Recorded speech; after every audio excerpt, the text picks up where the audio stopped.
Existe-t-il une logique propre à nos sociétés modernes et une logique propre aux sociétés traditionnelles? Voilà ce que je veux aborder en très peu de temps.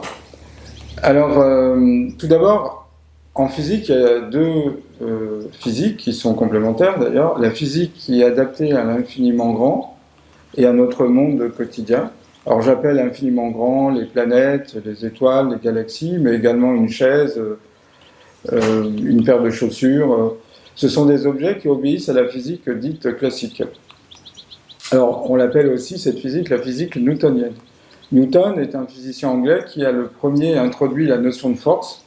Il a découvert la gravitation, qui fait que si on trébuche, on tombe, qui fait qu'une pomme qui se détache d'un arbre est attirée vers le sol. Et par la suite, il a étendu cette notion de gravitation aux planètes, et à ce moment-là, il a parlé de gravitation universelle. Alors cette force, curieusement, elle n'a qu'un seul mot d'ordre, attirer. Les masses n'ont qu'une possibilité, c'est attirer d'autres masses. Contrairement au monde de l'électricité ou du magnétisme, où deux charges de même nature électrique se repoussent, comme deux charges positives ou deux charges négatives, et deux charges de signes électriques opposés, plus et moins, s'attirent. Alors, ça a l'air de rien, mais si on regarde notre économie, elle est régie par cette force gravitationnelle, c'est le toujours plus, que beaucoup d'économistes ont dénoncé. L'économie capitaliste connaît des périodes d'euphorie, d'emballement, puis après des périodes de crise, puis elle semble se stabiliser, puis elle redémarre dans sa chrysologie. Donc en permanence, il n'y a pas vraiment de contre-force qui viendrait contrecarrer l'économie. L'économie est toujours vue dans sa pleine santé, dans une croissance exponentielle.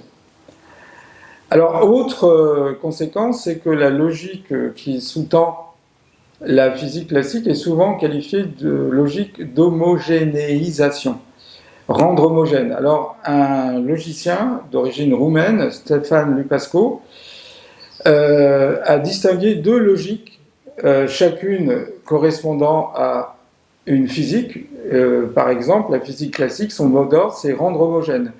Si vous avez une source chaude et une source froide, au bout d'un certain temps, les deux sources deviennent tièdes, il n'y a plus de transfert de chaleur, et les deux sources, quand elles sont à la même température, le système n'évolue plus. On dit qu'il est mort. Ça, c'est ce qui régit souvent les phénomènes classiques. Alors, quand on regarde le programme que nous offre l'élite financière, c'est l'uniformisation, c'est-à-dire un projet de mort. Puisque finalement, quand un système n'évolue plus, en physique, on dit qu'il est mort. Il est mort à quoi? Il est mort à son hétérogénéisation, à sa différence, et donc à ce moment-là, quand il n'y a plus d'évolution, on peut considérer que le système il est mort, quoi. Il n'a plus d'histoire. Alors à l'opposé de la physique classique, vous avez une autre physique qui régit l'infiniment petit. Alors c'est le domaine des atomes, des molécules. On commence à l'appliquer aux cellules, et c'est un monde radicalement différent. Par exemple, dans le monde classique, la matière et l'onde sont opposées. On a une physique qui régit la matière, c'est la mécanique par exemple, qui décrit comment les objets se déplacent. Et puis vous avez l'optique qui décrit comment la lumière se déplace, interagit avec les objets.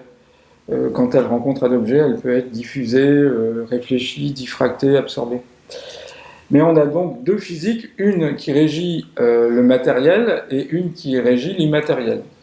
En physique quantique, les objets ne sont pas en opposition, mais en complémentarité. Ça veut dire qu'un objet aura simultanément une double dimension, une dimension ondulatoire et une dimension corpusculaire. Donc, on sent bien que la physique classique, elle a tendance à exclure ces deux entités, matérielles et immatérielles, alors que la physique quantique a tendance à les inclure, à les réunir.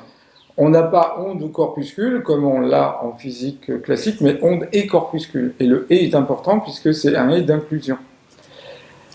En physique quantique, on a tendance à maintenir les grandeurs à des statuts hétérogènes. C'est une forme d'hétérogénéisation. C'est-à-dire, au lieu d'avoir un système qui évolue vers l'homogénéisation, on maintient les différences. Et ça, c'est important, puisque on a vu qu'en physique classique, quand on va vers l'uniformisation, c'est en quelque sorte la mort du système. Donc, la logique quantique a tendance à maintenir les grandeurs à des valeurs différentes, donc à les maintenir d'une certaine façon en vie. Et le vivant intègre les deux physiques, la physique classique et la physique quantique, régies chacune par une logique différente. On a donc deux physiques, une physique classique qui est plutôt soumise à une logique d'homogénéisation et une physique quantique qui est plutôt soumise à une logique d'hétérogénéisation. Alors, on peut peut-être essayer de généraliser. Finalement, quand on regarde des pays d'Amérique du Sud, on a l'impression que ce sont plus des pays qui sont régis par une logique quantique, c'est-à-dire on est plus sensible à la vibration que la matière, c'est le cas aussi des sociétés traditionnelles. Il y a aussi une forte différence entre les deux physiques, classique et quantique, c'est la notion de déterminisme et d'indéterminisme. La physique classique est déterministe, alors que la physique quantique est probabiliste. Quand on regarde l'évolution de l'Occident, on s'aperçoit que la logique qui sous-tend la société occidentale est plutôt une logique issue de la physique classique. Et le déterminisme, on en voit la conséquence actuellement, puisqu'on va vers une sorte d'état totalitaire où tout doit être contrôlé, tout doit être traçable. Ça, c'est le rêve ultime de la physique classique. Alors, face au triomphe de la physique newtonienne à l'époque, un poète anglais qui est aussi un graveur et un original, William Blake, a dit « Dieu nous protège du rêve de Newton et de la pensée unique ». Alors, le rêve de Newton, c'est de pouvoir tout calculer. C'est le triomphe de la calculabilité, tout quantifier, et c'est exactement ce qu'on veut nous imposer, c'est-à-dire avoir un double numérique, une identification, une reconnaissance faciale, une société qui contrôle tout, qui va jusqu'à contrôler notre intimité, alors que jusqu'à présent, on avait un contrôle social et pas un contrôle intime. On veut aller plus loin que le contrôle social, et ça, c'est le rêve ultime de la physique classique.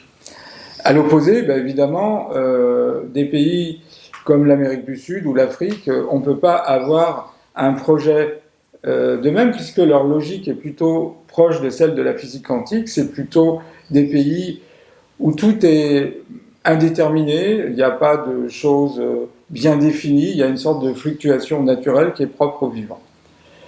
Alors on voit bien qu'actuellement il y a un choc des civilisations, et finalement quand les conquistadors espagnols et portugais sont arrivés en Amérique du Sud pour découvrir ce qu'ils pensaient être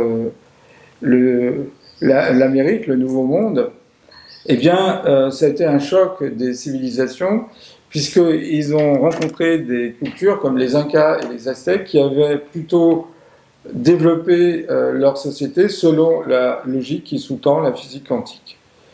Donc, évidemment, deux destins fort différents, puisque à l'extrême, la logique quantique nous amène dans une forme de pseudo-indéterminisme. Certains y verront de l'anarchie, moi je ne le vois pas, puisque finalement c'est un indéterminable pourtant déterminé, la physique quantique. Et à l'opposé, il y a vraiment un rêve totalitaire. Voilà ce que je voulais dire.